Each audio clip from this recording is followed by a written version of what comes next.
Přátelé, já vás zdravím u tohoto videa. Potřebuji vám podat aktuální informace ohledně tripu týkající se dcars.cz.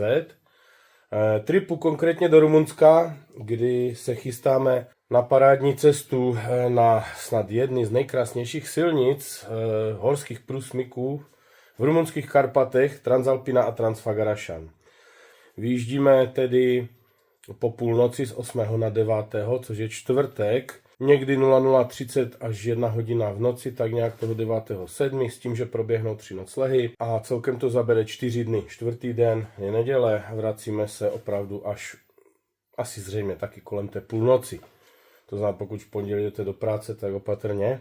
Dole pod videem budete mít odkazy, nebo odkaz na stránku dcars.cz, kde si můžete zakoupit ten trip, respektive zaregistrovat se do něj, nic neplatíte hned, až potom při té komunikaci. Existuje několik možností, jak se můžete na ten 4denní trip s náma vypravit. Jo?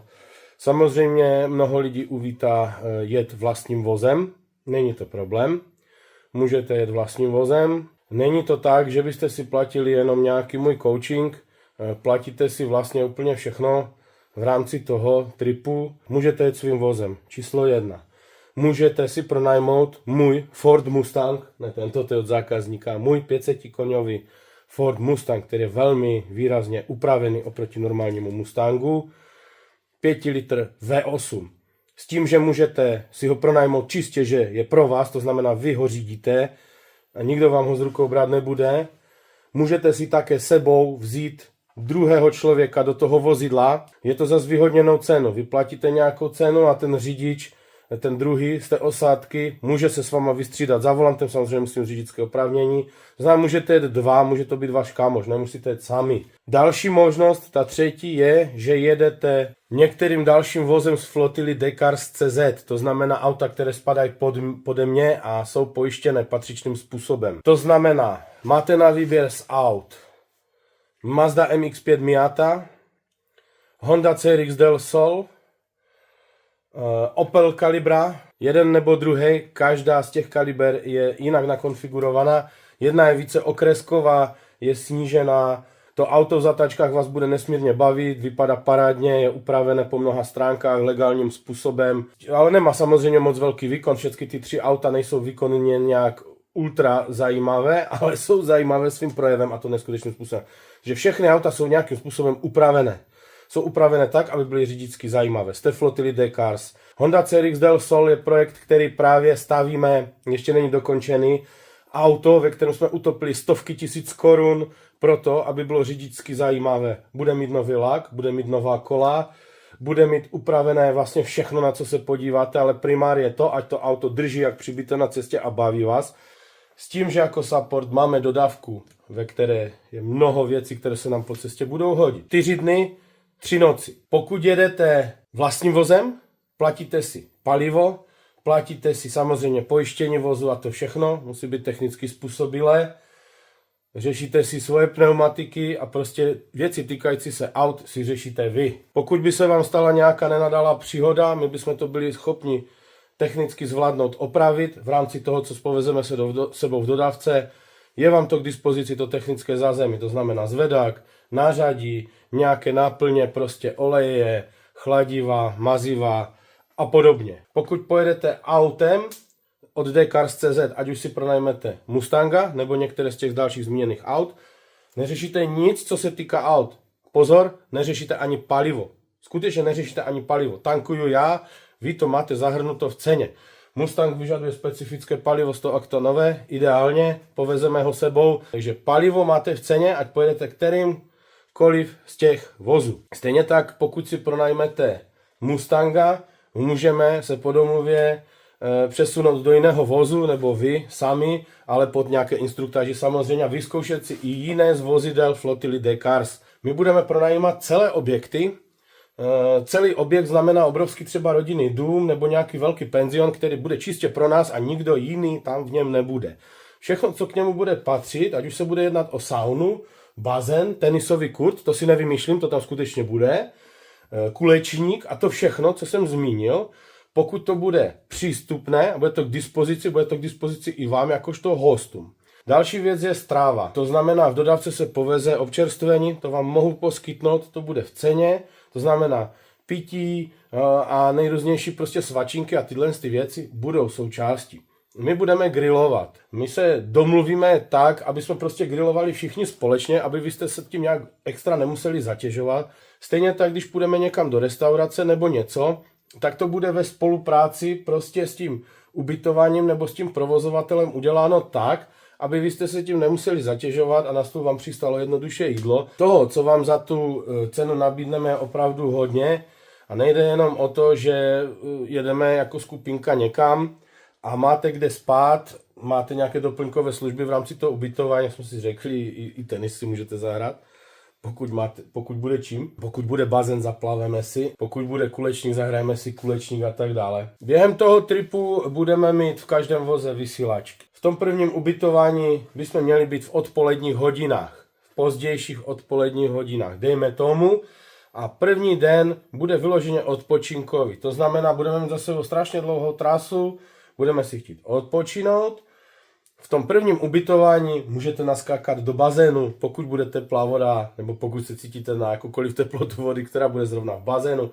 Měl by tam být bazén, pokud se nepletu, měl by tam být i tenisové kurty, uvidíme, jestli jsou k dispozici, měl by tam být kulečník, sauna, velké posezení venku i uvnitř, jestli bude krásně, mělo by být, bude červenec, budeme sedět venku, můžeme grillovat, je dovoleno pít i alkohol, ale jo, v rozumné míře lidí, protože velký problém je v tom, že druhý den stáváme velmi brzy. Je to jeden jediný, ten první následující den po prvním noclehu, kdy stáváme brzy, protože my se ten další druhý den po první noci odebereme rovno na Transfagarašan. A je velmi důležité, abychom vyrazili ráno. To z toho důvodu, že Transfagarašan je neuvěřitelně exponované místo.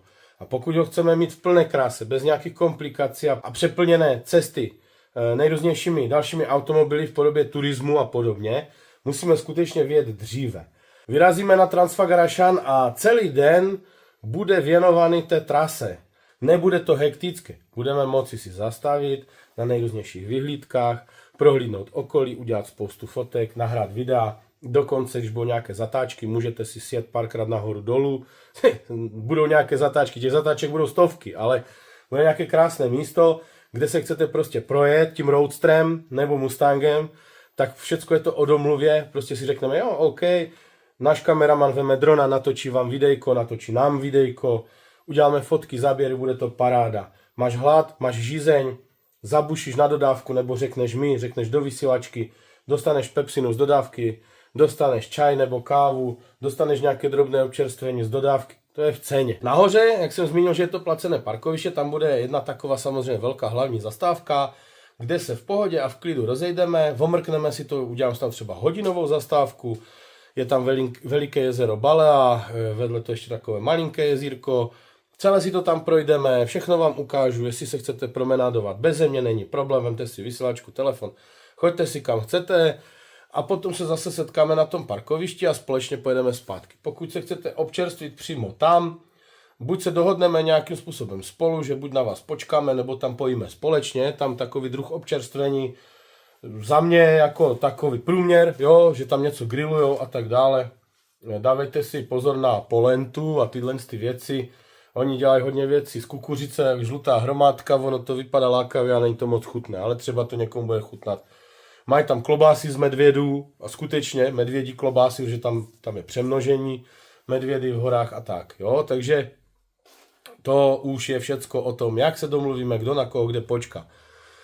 Jenomže tím to nekončí. Vrchol, ten první vrchol, ten hlavní, to, co je nejvíc komercializované, kde to jezero Balea, není. Všechno, zdaleka ne. Jo? Já když jsem tam jel poprvé, jsem si myslel, tak to je všechno, tak teď už vlastně pojedeme jenom dolů. Od tama se bude dít ještě mnoho velmi zajímavých věcí. Jo? Už jenom když projedeme tím hlavním tunelem, po cestě bude větší množství menších průjezdů, kde jde vodopád přes takový krátký tunel. Ale z toho hlavního vrcholu pokračuje jeden trošku delší tunel na tamnější poměry, který když projedeme, tak se nám tam otevřou další scenérie, takže předpokládám, že hned, jak povětí z tunelu, budeme zase zastavovat a dělat další fotky, protože to tam velmi připomíná Švýcarsko a je tam velmi krásné.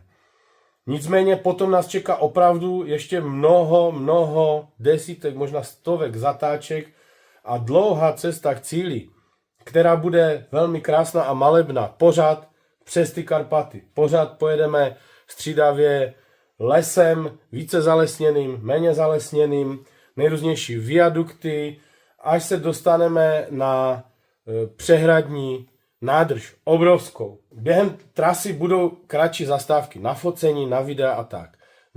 Na té přehradní nádrži bude jedna zase větší zastávka, kde se projdeme, přímo po té hrázi, natočíme videjka a tak dále. Zase budeme pokračovat dál, až dokud nedorazíme do dalšího ubytování. Předpokládám, že dorazíme o dost později, minimálně v podvečer, možná až večer. Můžeme chillovat více, můžeme odpočívat více, myslím tím protáhnout to tím způsobem, že si můžete konečně dát nějaký alkohol na večer a nemusíme vyjíždět velmi brzy ráno, ale samozřejmě bylo by rozumné vyjet v nějakou normální hodinu, ať nevyjíždíme kolem oběda, protože na programu bude Transalpina. Transalpina je další krásná, ta druhá silnice, která je docela upozadněná a myslím si, že úplně zbytečně.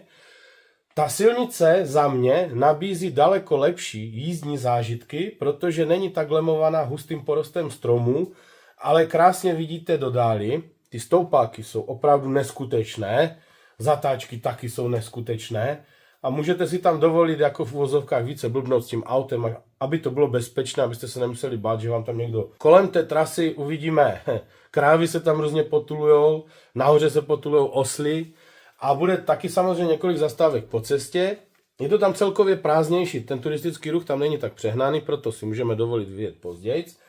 Ale mě osobně ta Transalpina prostě neuvěřitelným způsobem hřeje na srdci takovou jako nějakou svobodou. Jo? Není to tak ohraničené tím lesem a je strašně fajn, že navštívíme obě dvě místa a vy budete moci sami posoudit obě dvě místa. Transalpinu prostě projedeme sakum prask až do cíle.